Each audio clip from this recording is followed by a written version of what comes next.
Nefertiti's legacy, the search for the lost queen.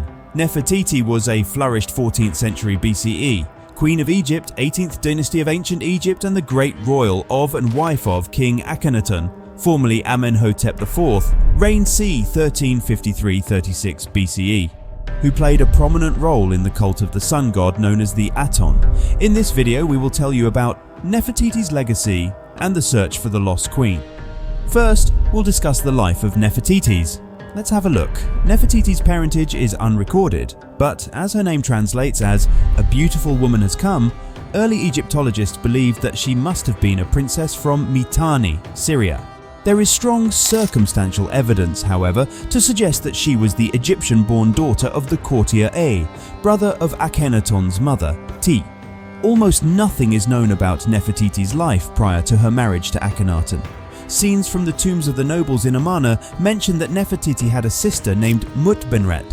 Further, a woman named Tay carried the title of Nurse of the Great Royal Wife. In addition, Tay's husband A carried the title God's Father. Some Egyptologists believe that this title was used for a man whose daughter married the pharaoh. Based on these titles, it has been proposed that I was in fact Nefertiti's father. However, neither A nor Tay are explicitly referred to as Nefertiti's parents in the existing sources.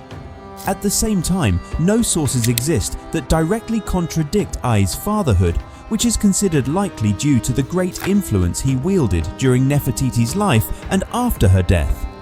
According to another theory, Nefertiti was the daughter of A and a woman besides Tay, but A's first wife died before Nefertiti's rise to the position of queen, whereupon A married Tay, making her Nefertiti's stepmother. Nevertheless, this entire proposal is based on speculation and conjecture. Nefertiti bore 6 daughters within 10 years of her marriage, the elder 3 being born at Thebes and the younger 3 at Akhetaten, Amarna. 2 of her daughters became queens of Egypt. The earliest images of Nefertiti come from the Theban tombs of the royal butler Perennifer and the vizier Ramos, where she is shown accompanying her husband. In the Theban temple known as Hudyat Benben, mansion of the Benben stone, the Benben was a cult object associated with solar ritual. Nefertiti played a more prominent role, usurping kingly privileges in order to serve as a priest and offer to the Aton. A group of blocks recovered from Karnak, Luxor, and Hermopolis Magna, Al-Ashmunain, shows Nefertiti participating in the ritual smiting of the female enemies of Egypt. She wears her own unique headdress, a tall, straight-edged, flat-topped blue crown. By the end of Akhenaton's 5th regnal year, the Aton had become Egypt's dominant national god.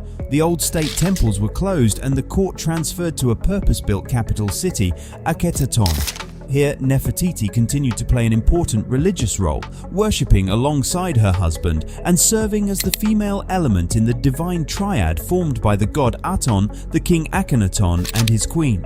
Her sexuality, emphasized by her exaggeratedly feminine body shape and her fine linen garments, and her fertility, emphasized by the constant appearance of the 6 princesses, indicate that she was considered a living fertility goddess.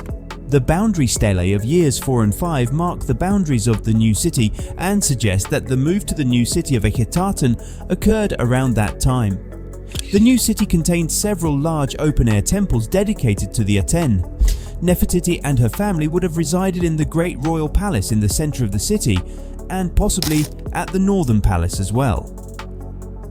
Nefertiti and the rest of the royal family feature prominently in the scenes at the palaces and in the tombs of the nobles. Nefertiti's steward during this time was an official named Maria II.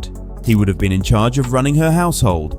Inscriptions in the tombs of Huya and Maria II, dated to year 12, 2nd month of Peret, day 8, show a large foreign tribute, and the people of Karu, the north, and Kush, the south, are shown bringing gifts of gold and precious items to Akhenaten and Nefertiti. In the tomb of Maria II, Nefertiti's steward, the royal couple is shown seated in a kiosk with their 6 daughters in attendance. This is one of the last times Princess Mekhetaten is shown alive. 2 representations of Nefertiti that were excavated by Flinders Petrie appear to show Nefertiti in the middle to later part of Akhenaten's reign, after the exaggerated style of the early years had relaxed somewhat.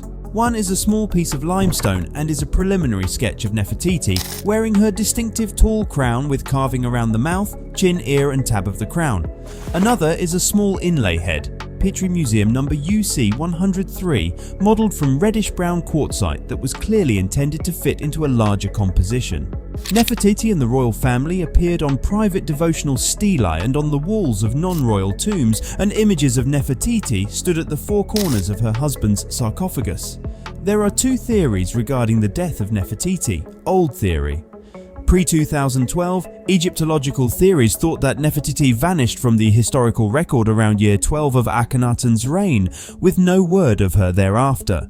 Conjectured causes included injury, a plague that was sweeping through the city, and a natural cause. This theory was based on the discovery of several Ushabti fragments inscribed for Nefertiti, now located in the Louvre and the Brooklyn Museum. A previous theory that she fell into disgrace was discredited when deliberate erasures of monuments belonging to the Queen of Akhenaten were shown to refer to Kia instead. During Akhenaten's reign, and perhaps after, Nefertiti enjoyed unprecedented power. It is possible that Nefertiti is the ruler named Neferuaten. Some theorists believe that Nefertiti was still alive and had an influence on the younger royals. If this is the case, that influence, and presumably Nefertiti's own life, would have ended by year 3 of Tutankhaten's reign, 1331 BC. In that year, Tutankhaten changed his name to Tutankhamun. This is evidence of his return to the official worship of Amun and abandonment of Amarna to return the capital to Thebes. New theories.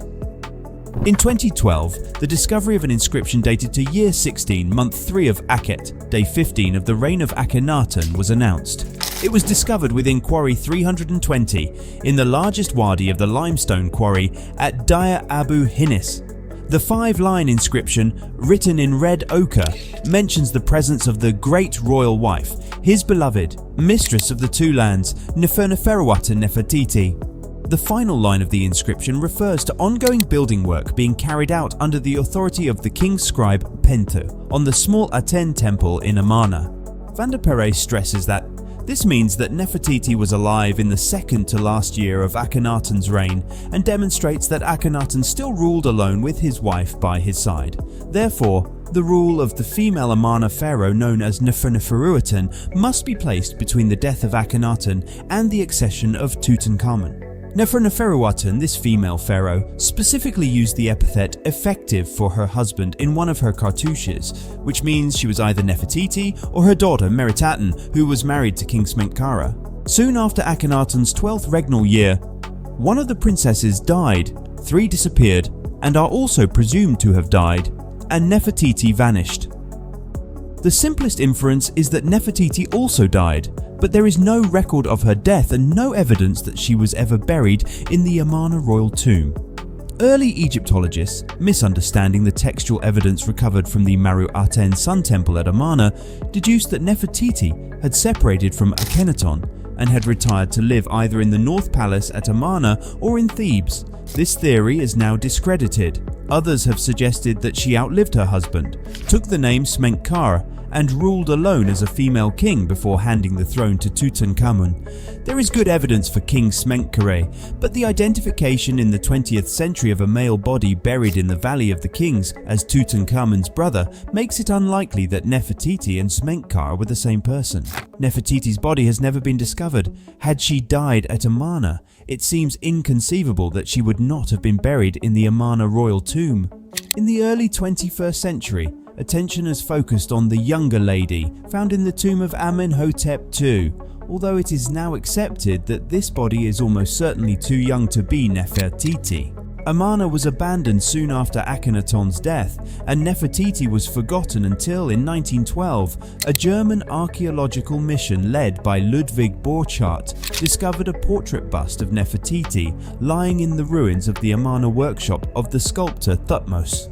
The bust went on display at a museum in Berlin in the 1920s and immediately attracted worldwide attention, causing Nefertiti to become one of the most recognizable and, despite a missing left eye, most beautiful female figures from the ancient world. That's all about today's video. If you like this video, don't forget to like the video and subscribe our channel.